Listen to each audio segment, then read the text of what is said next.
Hello friends, कैसे हैं आप सब। उम्मीद है भगवान की दया से सब ठीक होंगे। डायबिटीज़ में जिनको इंसुलिन लेनी होती है, तो इंसुलिन इंजेक्शन के साथ एक सवाल आता है कि हम बॉडी पर इंसुलिन कहाँ कहाँ इंजेक्ट कर सकते हैं, जिसे हम कहते हैं इंसुलिन साइट्स। तो आज हम इस वीडियो में ये सब कुछ कवर करेंगे कि इंसुलिन साइट्स कौन सी है एंड इंसुलिन के अकॉर्डिंग कौन सी साइट हमें यूज़ करनी चाहिए, लाइक बेजल के लिए कौन सी होगी, बोलस के लिए कौन सी होगी। एंड ये इंसुलिन साइट्स थोड़ा सा डिफर करती हैं फॉर किड्स एंड अडल्ट्स। तो आज इस वीडियो में हम पूरा कवर करेंगे। तो आइए स्टार्ट करते हैं।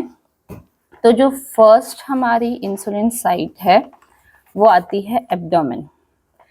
एब्डोमेन में आप कंसिडर कर सकते हैं जो नेवल है, वहाँ से अराउंड द नेवल 3 फिंगर्स अगर आप छोड़ देंगे तो ये फर्स्ट इंसुलिन साइट कंसिडर की जाती है। और इस इंसुलिन साइट में माना जाता है कि इंसुलिन एब्जॉर्प्शन बेस्ट होता है। एब्डोमेन पे सबसे अच्छा इंसुलिन एब्जॉर्प्शन होता है, इसलिए इसको one of the best insulin sites consider किया जाता है फॉर इंसुलिन इंजेक्शन। तो अब सवाल आता है, क्या ये एडवाइजेबल है फॉर किड्स। तो मैं कहूँगी कि किड्स बिलो 8 इयर्स अगर हैं तो no for kids, and adults के लिए yes it is advisable for adults. Kids below 8 years में मैं इसलिए सजेस्ट नहीं करती हूँ क्योंकि भले ही ये सबसे बेस्ट इंसुलिन साइट मानी जाती है, बेस्ट एब्जॉर्प्शन है, लेकिन ये सबसे डरावनी साइट भी है। बहुत डर लगता है when taking an insulin injection in abdomen. पेट में इंसुलिन लेना, इंजेक्शन लेना मजाक नहीं है, ट्रस्ट मी।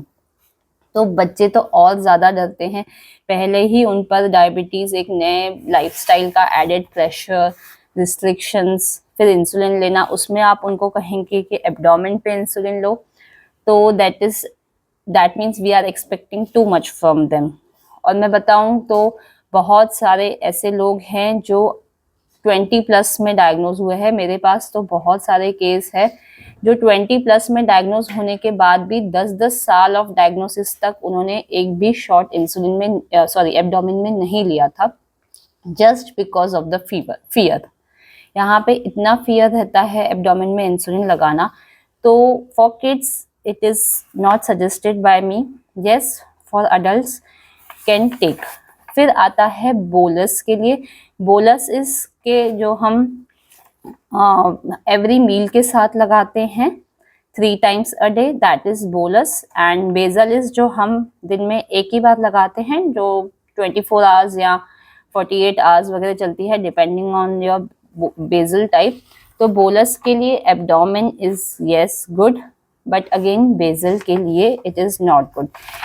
क्यों? क्योंकि बेजल थोड़ा सा एक्चुअली हैवी माना जाता है, उसका पीएच लेवल थोड़ा ज़्यादा होता है, जैसे उसका एक्शन भी ज़्यादा होता है, तो it is formulated in that way.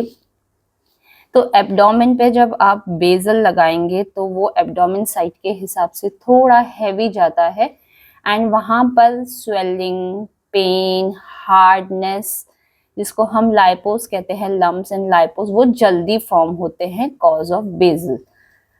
वैसे मैंने एक कंप्लीट वीडियो बनाया है कि अगर आपको लम्प्स है, स्वेलिंग एंड स्किन हार्डनिंग, लाइपोस के ऊपर आप क्या क्या सिंपल होम रेमेडीज आप कर सकते हैं, सिंपल सॉल्यूशन है, मैंने वो वीडियो बनाया है, तो you can check that also.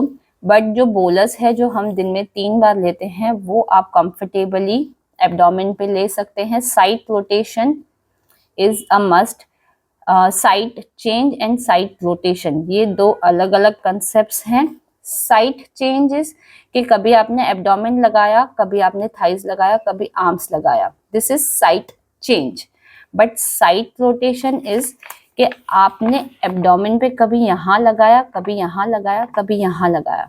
तो साइट चेंज भी बहुत ज़रूरी है एंड साइट रोटेशन भी बहुत ज़रूरी है। एक ही पॉइंट पर प्रिक नहीं करेंगे, एरिया बड़ा है, दोनों साइड से मिल जाता है, तो कीप चेंजिंग एंड रोटेटिंग। तो नेक्स्ट चलते हैं, नेक्स्ट इज थाइज। थाइज में दोनों जो थाइज आते हैं, अगर आप चेयर पे बैठे हैं तो दोनों इस तरह से आप थाइज पकड़ेंगे। तो जो नीज की तरफ से आपको 3 फिंगर्स छोड़नी है, जो ऊपर का पार्ट होता है जॉइंट, वहां से भी 3 फिंगर्स छोड़नी है, बाकी बीच का पूरा पार्ट आपका इंसुलिन इंजेक्शन साइट। तो किड्स में it is advisable, yes. Adults के लिए भी यस, बोलस के लिए यस, एंड बेजल के लिए भी यस। थाइज बहुत अच्छा साइट है for insulin injection for kids, adults, basal, sorry bolus and basal. But मैं एक बात सजेस्ट करना चाहूंगी, अगर आपके बच्चे छोटे हैं से बिलो 8-10 ईयर्स, तो don't go for site, don't go for this site, that is thighs. Thighs उनको, थाइज एंड एब्डोमेन एक्चुअली बच्चों में मैं कम ही सजेस्ट करती हूँ, क्योंकि ये उनको काम आएंगे in future for self injecting. Self injecting thighs sites जो है वो थाइज एंड एब्डोमेन ही है। तो आगे चल के सी डायबिटीज फिलहाल तो जब तक क्योर नहीं आता is a life long disorder, तो इंसुलिन तो हमेशा ही लेना पड़ेगा। तो जब बच्चे बड़े हो जाते हैं वो सेल्फ इंजेक्ट करेंगे, तब उनके लिए ये दोनों साइट्स छोड़ दीजिए कि जब वो बड़े होंगे तो सेल्फ इंजेक्ट करेंगे, they will use these two sites. तो फिलहाल आप उनको ये 2 साइट्स उनके लिए मत यूज कीजिए if you are caregiver to a kid. Adults हैं तो can go for thighs, can go for abdomen for bolus. Next is arms. Arms में for kids again I don't suggest, for adults it is suggested, for bolus yes, for basal no। Kids में arms इसलिए suggest नहीं करते हैं क्योंकि बच्चों का arm होता ही इतना सा है, अगर डायमीटर पकड़ेंगे आर्म का तो इतने पतले होते हैं बच्चे, इतना सा बेचारों का आर्म होता है, उसमें फैट भी बहुत ज़्यादा नहीं होता है। तो बच्चों को ना आर्म पे बहुत तकलीफ होती है when you give them an injection, भले ही फिर आप वो 4 mm की नीडल से भी देंगे ना, तो बहुत जल्दी स्किन हार्डनिंग एंड स्वेलिंग वगैरह जो भी फॉर्म होता है ना, वो आर्म्स पे बहुत easily in case of kids form होता है। तो आई वुड सजेस्ट कि स्लिम या थिन जो बच्चे हैं उनमें भी अवॉइड कीजिए आर्म्स, एंड अगर ग्रोन अप हैं एंड स्लिम हैं तो भी अवॉइड कीजिए आर्म्स। फैट चाहिए, इंसुलिन हम सबक्यूटेनियस लगाते हैं ना, तो वहां पे फैट्स चाहिए। तो unless and until you have good fats on arm, आप तो ही यूज करेंगे आर्म्स को। और बेजल के लिए अगेन द सेम रीजन के बेजल का पीएच ज्यादा होता है, थोड़ा हैवी हो जाता है। मैं खुद पर्सनली बताऊं तो I am type 1 since last 15 years. 1 अप्रैल को मेरी डाइवर्सरी है। I will be completing 1 more successful year of living with type 1 diabetes. तो जो ये आर्म्स का बेजल के लिए ना, मुझे नहीं पता था कि ये पीएच एंड ये, जब when I was initially diagnosed first 2-3 years, तो मुझे नहीं पता था। तो जब भी मैं बाहर ट्रैवल करती थी, and yes I was diagnosed when I was adult, मैं 20+ ईयर्स में डायग्नोज हुई हूँ एट माई एज ऑफ, मतलब मैं जब 20 ईयर्स प्लस की थी, खुद की एज मेरी, मैं तब अडल्ट इसमें मैं डायग्नोज हुई हूँ। तो आई वॉज एन अडल्ट। और जब मैं बाहर जाती थी, मुझे डॉक्टर ने बताया था कि you have to take on thighs, लेकिन क्यों एंड आर्म्स आर नो, ये सब तो मुझे पता नहीं था। बट देन फिर एक ऐसा टाइम आया कि आई वॉज ट्रैवलिंग, और ट्रैवलिंग में ना मैंने 3-4 शॉट्स बेजल के और बोलस के तो सारे ही मैं आर्म्स पर ले रही थी क्योंकि बाहर थे। तो बोलस तो चला जाता था इजीली, बट बेजल में मैं लगाऊं तो मुझे 1-1 घंटे तक उसमें पेन रहता था, हैवीनेस रहता था। सी हर एक का एक्सपीरियंस अलग अलग है, I am sharing my experience.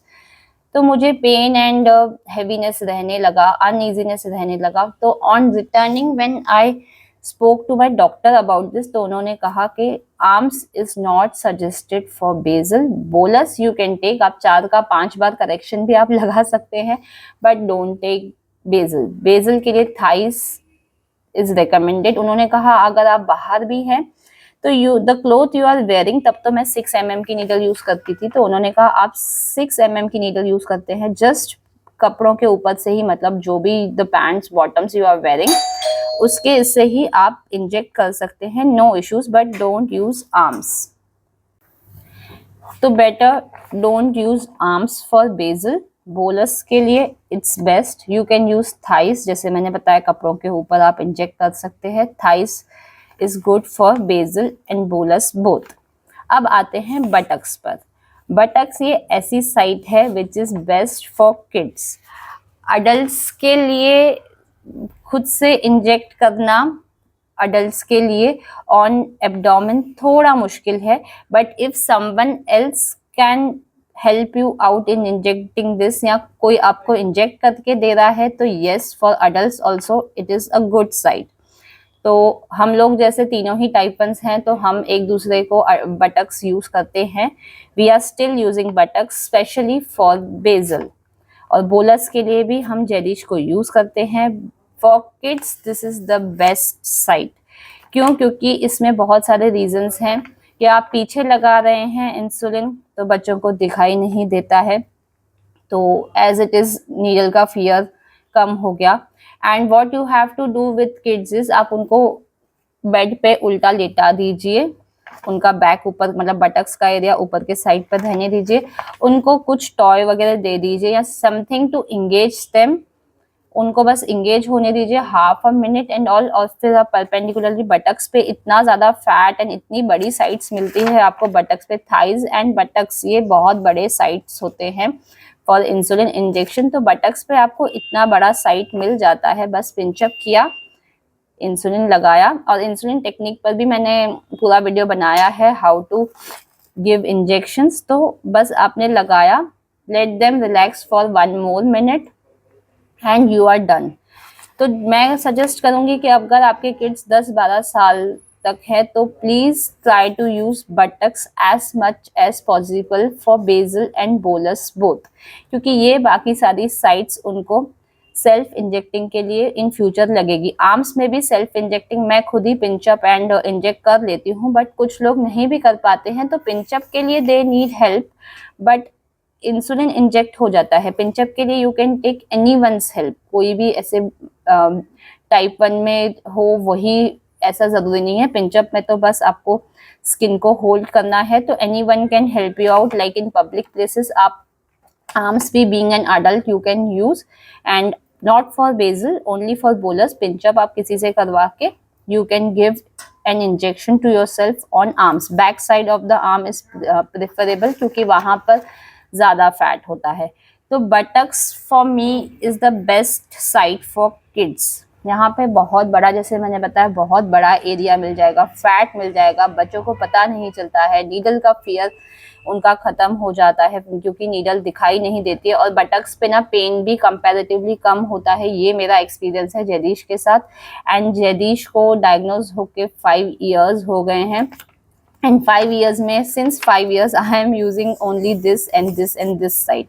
अब तक मैं यही साइट यूज कर रही हूँ। एब्डोमेन को तो मैंने कभी टच भी नहीं किया है। थाइज 6 years में मैंने हार्डली 5 to 7 इंजेक्शंस, वो भी उसको जब खुद को ट्रेन करना था तब मैंने ये यूज किया था। आर्म्स भी hardly 4 to 5 times he use किया है, उसको भी 2 साल से, तो रिसेंटली 3 साल से हमने आर्म्स नहीं यूज किया। It was just for an trial, thighs and arms का हमने ट्रायल लिया था यू कैन से, बट नहीं समझ में आया तो छोड़ दिया है। 2-2.5 साल हो गए, हमने इसमें से किसी को भी टच नहीं किया है। एब्डोमेन को तो कभी भी टच नहीं किया है। Thighs and arms are also untouched. बाकी थाइज पे हम उसको सेंसर लगाते हैं and we are taking care of that side कि वहाँ पे लम्स नहीं फॉर्म हो। जैसे मैंने बताया, मैंने वीडियो बनाया है फॉर लम्स एंड ऑल।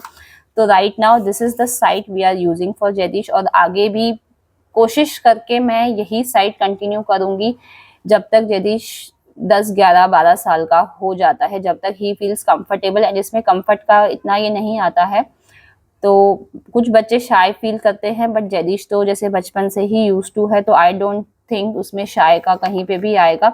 एंड बटक्स में भी शाय फील करने जैसा कुछ भी नहीं है। Adult can also take it with someone's help, कोई इशू नहीं है। Buttock is also a very good insulin site specially for kids. तो this was the thing. And buttocks में तो एज इट इज पूरा ही एरिया, जहाँ पे मतलब आप रफली कह सकते हैं जो फेस ऑफ द बटक्स होता है ना, एकदम मतलब कितना फैट होता है यू नो, तो वहाँ पर तो साइट ढूंढना ज़्यादा मुश्किल ही नहीं है। You get lots of fats and a good big area, pain कम होता है, दिखाई नहीं देता। तो यूज़ दिस फॉर किड्स जब तक पॉसिबल है तब तक, as far as possible go with this site. बाकी ये तीनों रहने दीजिए उनके फ्यूचर के लिए, let them be untouched for now. In future उनको यही यूज़ करने हैं फॉर सेल्फ इंजेक्टिंग। तो आई होप ये वीडियो आपको हेल्पफुल लगा होगा, मैं अच्छे से एक्सप्लेन कर पाई होंगी। And yes, buttocks is good for both basal, bolus, correction, everything you can give on buttocks. तो कोई प्रॉब्लम नहीं आएगा। जैसे एब्डोमेन एंड आर्म्स में हम बेजल नहीं देते हैं, तो बटक्स में कोई इशू नहीं है। करेक्शन भी हम जेलीश को उसी में देते हैं and it can be use for multiple injections, कोई दिक्कत नहीं है। बस site rotation and site change, दोनों ही, site change in the sense buttocks में तो हम नहीं करते हैं, but rotation is a must. तो रिमेंबर टू रोटेट, एक एक जगह पर लगाएंगे तो वहां पर भी स्किन हार्डनिंग हो जाएगा। तो रिमेंबर टू रोटेट, अल्टरनेट, एक यहाँ लगाया, एक यहाँ लगाया, एक यहाँ, साइड चेंज, ऐसे अल्टरनेट जाता है। बाकी रोटेशन तो हमेशा ही रहता है। तो कीप दैट इन माइंड। तो it will be very easy, कोई दिक्कत नहीं आएगी। बाकी जो मैंने लम्स के लिए दिया था वो तो हमेशा जो इंसुलिन लगाते हैं एज अ प्रिकॉशनरी स्टेप आप ले सकते हैं, मैंने उस वीडियो में भी बताया है। Prevention is always better than cure.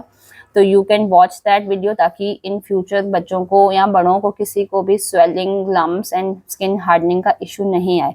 बाकी ये वीडियो मैंने, आई होप मैं ठीक से एक्सप्लेन कर पाई होंगी, आपको अच्छे से समझ में आया होगा। You found this video helpful. Still अगर आपके मन में कोई भी डाउट्स है किसी भी टॉपिक को लेकर, इस टॉपिक को नहीं, किसी और डायबिटीज से रिलेटेड किसी और भी टॉपिक को रिलेटेड अगर आपको कोई भी डाउट्स है, तो feel free to reach out to me and I will try to give you the solution. जल्दी मिलते हैं अगले वीडियो में। Take care, God bless you. Thank you so much. Happy parenting.